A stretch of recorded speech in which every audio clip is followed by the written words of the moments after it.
Hey, this is your boy DD from the closet. I'm the DM in the closet. I have my hard drive crashed on my laptop. That's why there's a little, kind of a break between this video and the last video. But I am using another laptop. It's my wife's laptop. Thank you. Thank you very much to my wife. So I wanted to talk a bit about running a horror game. A horror game. Make sure I say that correct. A horror. HORROR. Because we got Halloween coming up next week. It's a lot of fun. People running one-off scary sessions or somehow fitting a scary session into their campaign. I just ran one Thursday for my group, and they're a goofy group, but I think we got some good horror elements in. Now, I was running the Rime of the Frost Maiden module. I was kind of placing it into my world. It worked out pretty well. They made one-off characters and then kind of a meanwhile at this place you've never been before. But now that they've played that, it can be an open area for their main campaign characters to explore. But anyway, so horror. How do we do horror? It's a little difficult, especially now that most people are remote and you're doing things over the line. Oh, by the way, I'm drinking a Goose Island. Oh, this is a wheat ale, I believe. Yes. Wheaty. Oh, Wheaty. Have your Wheaties. That's not having your Wheaties. I wish it was, but that's not having your Wheaties. All right, so how do we make things scary for our players? What do we do to bring that level of trepidation, that fear, that angst, that worry? How do we bring that to the table? And if there's one thing you take away from all this, suspense. Suspense, suspense, suspense. You'll see a lot of videos on how to do horror, and a lot of them are going to touch on the same things. It's because it's important. Suspense is one of the most important things. Some people don't label it as that, but it's the slow build of what's happening and not revealing the person behind the plot till the very last second. Keeping that tension alive, making the players' minds wander and go to places that you couldn't possibly have foreseen, because each person is going to think of something that is most horrible to them if they're in that mindset. So how do we set the mood? How do we get this kind of reaction? How do we pull this off? The first thing I would suggest is you can set your campaign to music. I think this is easier done in person because you kind of hit a button on a thing and on your computer and just have it in the corner. It's not too loud, but it's always there. Discord allows you to play with the there's a bot that you can play. I forget what the name of the bot is, but there's a bot you put like exclamation point play, and then you put a YouTube link, and it will play music throughout. And that's what we did on our Discord. I think also Roll20 has a function for that, and I'm sure other places do. But music a lot of times can set the mood, and not even just music, but you can have sound effects go there as well. Because like for the Rime of the Frost Maiden, I didn't do this, but I wanted to if I had more time. Like the sounds of a wintry wind, a blizzard type wind, that kind of howl that you always hear in the old cartoons and stuff or whatever, where you open the doors like when that great you could just clip this clip and play that, and that's how you get that. Or there's kind of those creepy wood forest as opposed to a metal forest.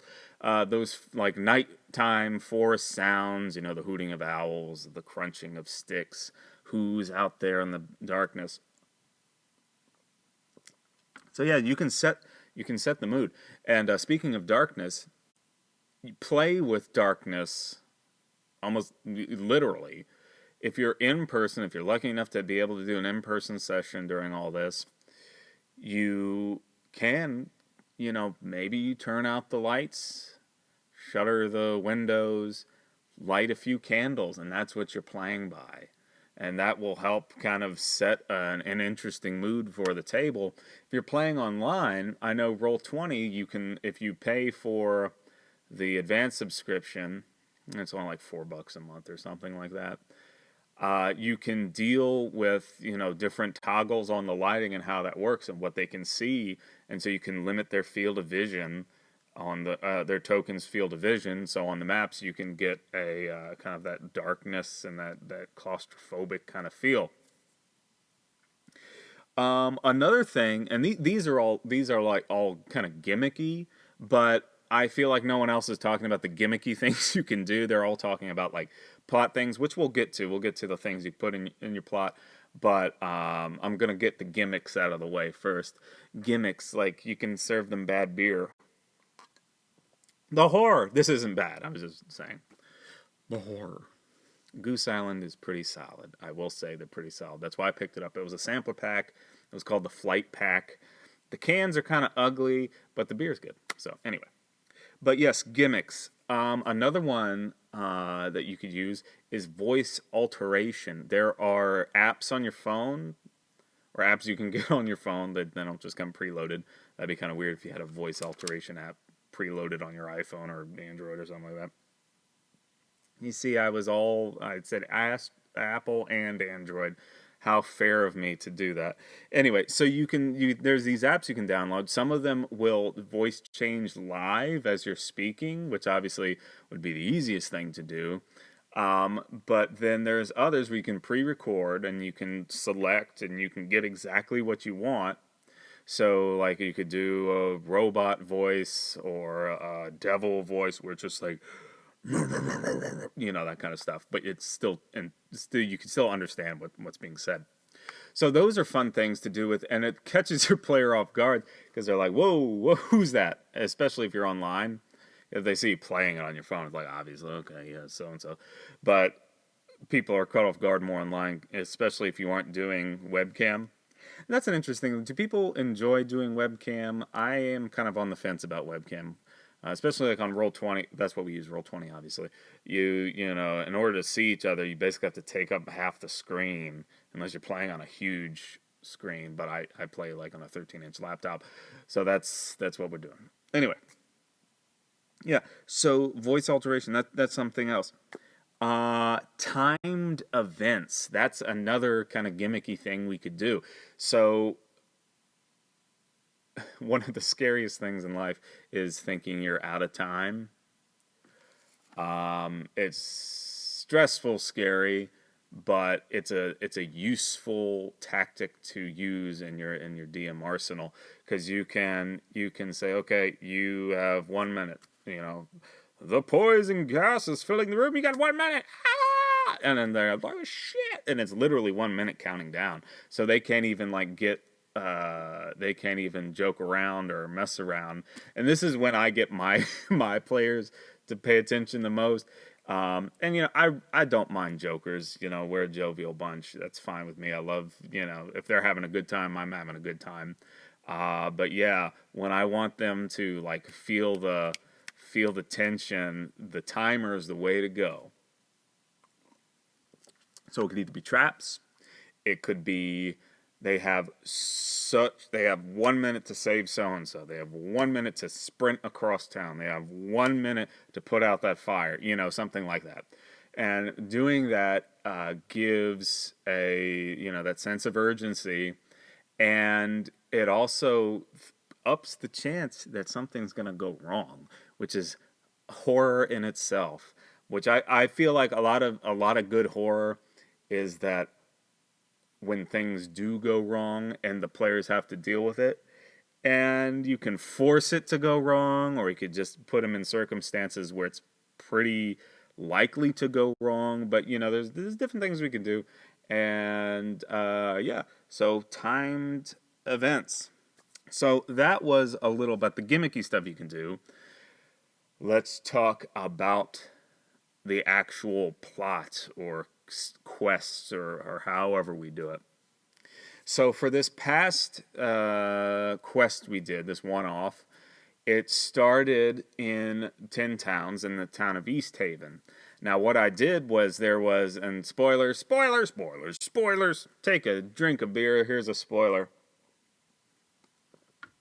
I started in the town of East Haven, which is one of the larger one of the 10 towns. And in the module, you see that there's this halfling bard named Ronaldo who performs a séance, and it kind of leads you, some stuff happens and it leads you on these things. He channels a ghost and all this stuff.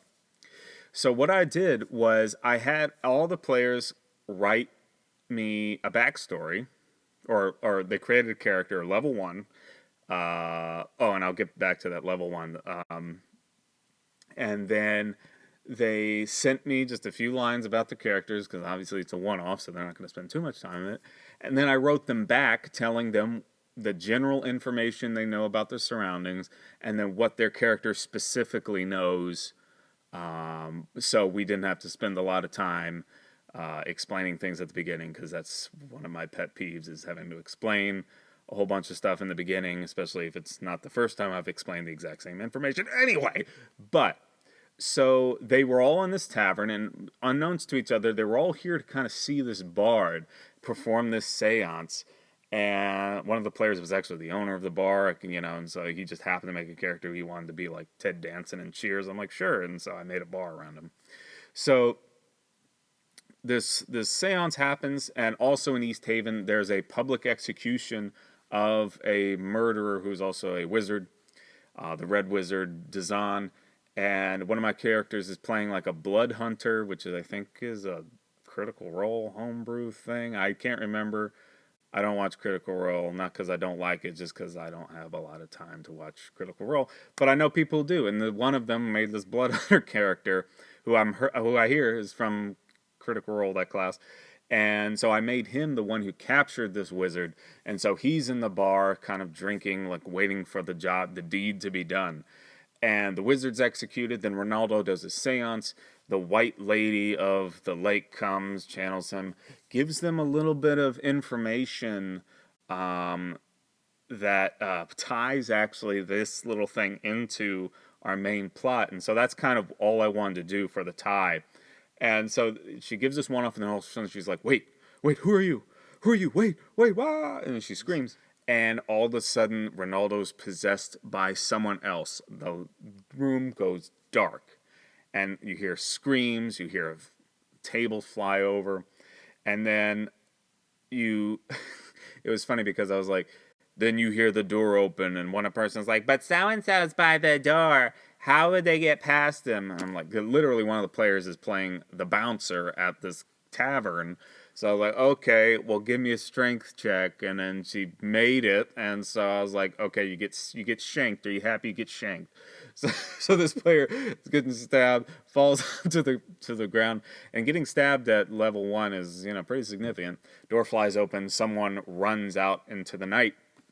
And so we have this beginning, this kind of ghost possession, this kind of uncontrolled events, even though they tried to control it. It was still out of their way. That guy was getting through that door. He wasn't going to just get held up by this person. So what happened, if you hadn't guessed, is the spirit of Dazan, who was being burned at the stake, who eerily stayed silent the entire time, which caused everyone to be on edge, because they're all in the tavern, but I said, you hear absolutely nothing. It suddenly grows eerily quiet. And they go outside. They see the guys burning. They see the crowd watching him, but no noise whatsoever, because everyone's in awe of this guy not screaming because he's burning alive. So we have this possession. We have kind of events out of the player's control.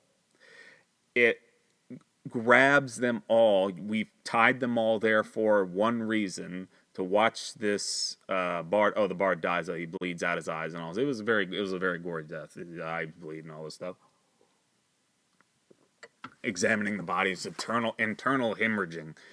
So all the characters are invested, because the one character is the person who caught Dazan at the beginning.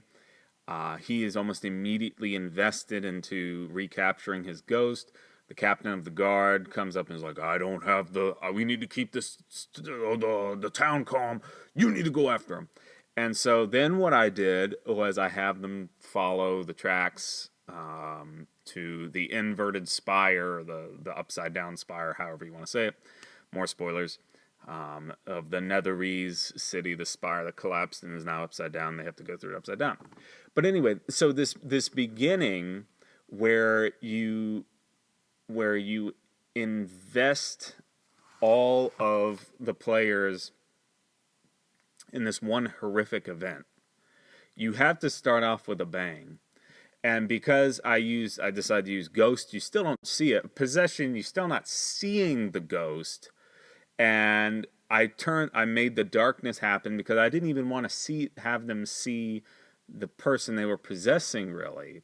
And that kind of holding back of that revelation, or that come to that face-to-face moment, if you will, between PCs and the villain, or the monster, or however you want to say it.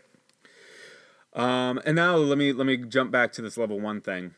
I insisted on starting at level 1 because they're weak as hell and they're afraid of getting killed.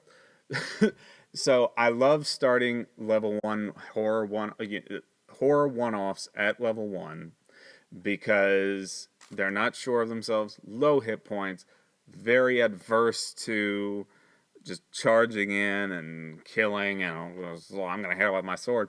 No, and they don't have power for spells, so it really puts them at a disadvantage, and almost anything you throw at them is going to be a challenge. Even like a party of goblins, or like 2 goblins, would be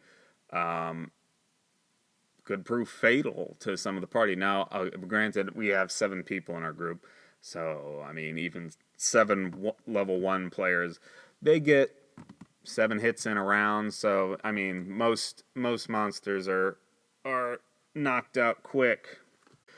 But yeah, so level 1, start there if you can. If you're kind of sandwiching this in your in the middle of your campaign, say like, well, everyone's level 12 and I want to keep my horror session in campaign. You can either up the CR of your monsters, or you can just increase the intensity of the situation. Have things happen that are still just out of their control. Not to channel Michael Bay right here, though, but, explosions. If your characters can survive it, have a massive explosion, geez. Something that's jarring, that rips them out of comfort instantly. And these kind of fast-paced, action-oriented events, or just kind of catastrophic events that happen in an instant, really can help, raise the tension in the room. And now let's talk a little bit more about holding the revelation of who is being fought here. Most horrors naturally fall into the mystery category. So if you don't like mysteries, horror is going to be not that fun unless all you do is jump scares and all that stuff. But in D&D, it's kind of hard to do jump scares.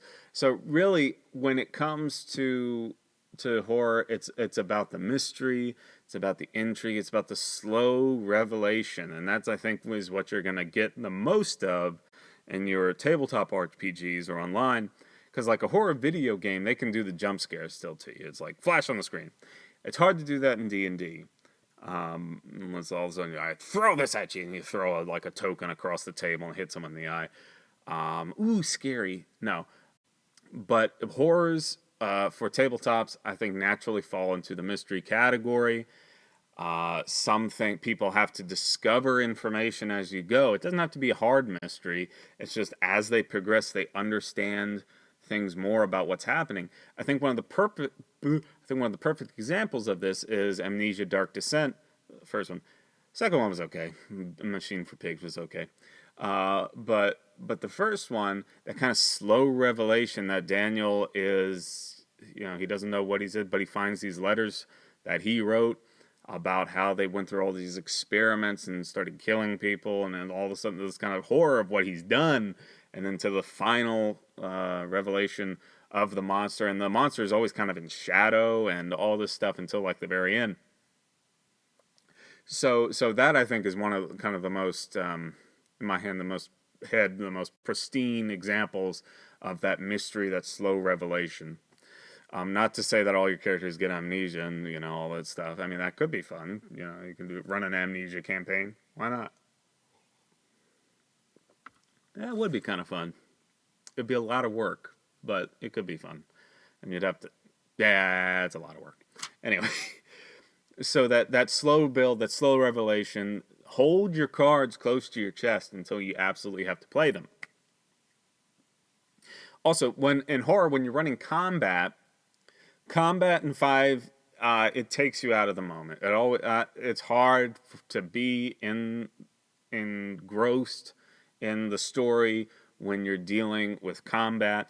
It's just one of those things because you're suddenly all of a sudden you're rolling dice. The story kind of stops, all this stuff, and that's fine. It's a game. You just have to deal with that reality. If you do a fight, and I did a fight, do it at a point where it's not going to ruin the tension. When the players feel somewhat comfortable, throw in that encounter, and then have the encounter be a revelation in itself. They kill this beast, and what do they discover having killed it? What is in its remains? What is implicated because they are here? What do they realize? Because, oh, I just killed a werewolf. That means X. Oh, that implicates this person. Oh, this is a lot deeper than I thought. That was just off my head, and that's why it's so vague and just pointing around everywhere. Because that's what good storytelling is, just point places. But yeah, so you can keep your fights. I would suggest not having it be at a crucial moment because you're gonna kill off all that tension, unless you are just savaging the players, which you can do if you have like a slasher bad guy. Just all of a sudden he's like bam, bam, bam, and like people are like 40 damage, and make them run away. That leads me to the next point. I think one of the key things you can do in a horror session, drink beer, and then it's like, oh my God. One of the key things you can do in a horror session is put them in situations where they have to hide. And they can't be found. Now, this might be most effective on a map. You could do it off map, but I think this might be more effective on a map. This classic in horror video games that kind of, you sneak around behind this couch and then you go behind that pillar and then you're just trying to keep out of sight of everyone. I think you could do that on map, online, if you did an online map too.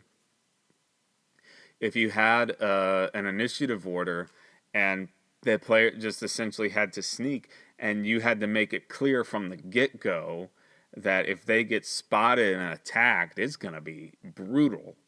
So that kind of added tension of I can't engage with this enemy, but I have to sneak past them. I think that is a very effective tool in your horror arsenal. Now, how do we end a horror campaign or a horror session or a one-off or whatever we're doing? Because the endings of horrors are always, they're never the scariest part. It's just how it is. So you can have it resolve well, just, kind of tie it up nicely and say, oh, we've defeated the whatchamacallit and everyone was saved.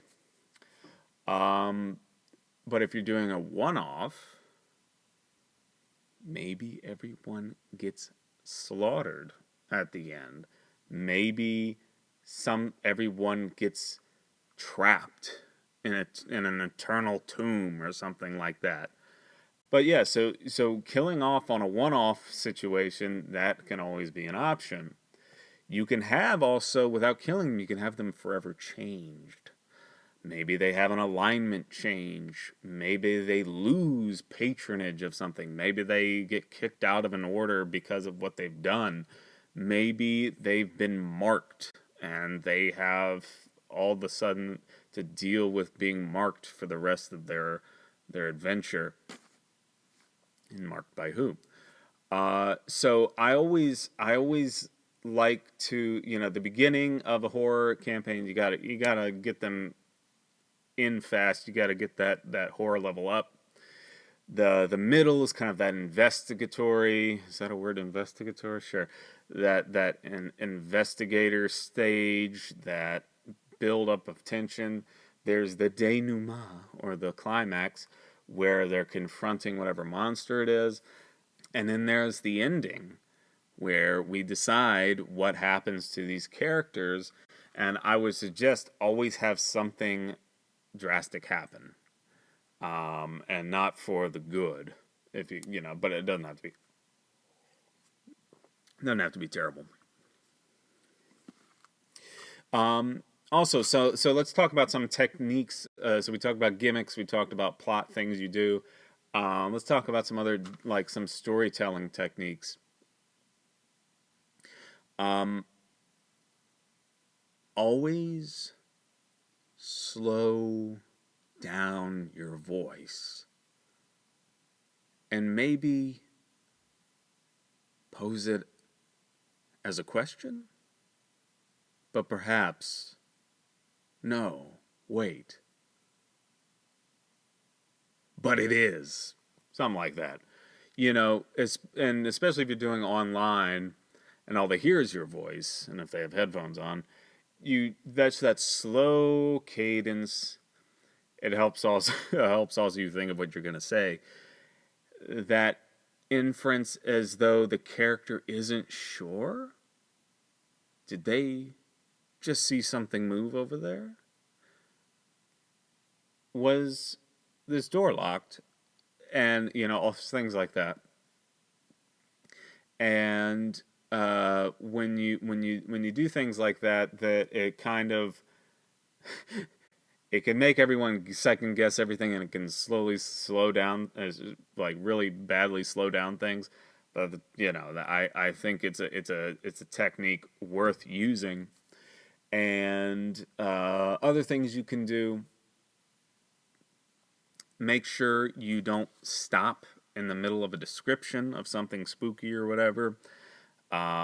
If you can't get the name right off the bat, make it up off the fly, or just skirt around it. Because if you break in that description, it's like, you enter the dark wood, an owl hoots, a coyote laughs, or whatever the hell, and the one named, oh shit, what is he named? Blah blah blah. Yeah, I did this last time, and I was like, oh great, now I just broke everything. But keep your, and some people might even want to write them out. But those long kind of descriptions where you're trying to instill a little bit of worry into your characters, make sure, and your players, that make sure that you don't break that up. So yeah, those are some gimmicks, techniques, some plot devices that I think would help you make a good horror session. It was a little meandering, a little long-winded, but hopefully entertaining, maybe a little bit. So yeah, if you like what you see, give me a like, give me a subscribe. Happy Halloween. Thanks so much. Give me a comment in the description. Tell me what kind of horror stuff you're running. Love to hear about it. All right, guys. Peace.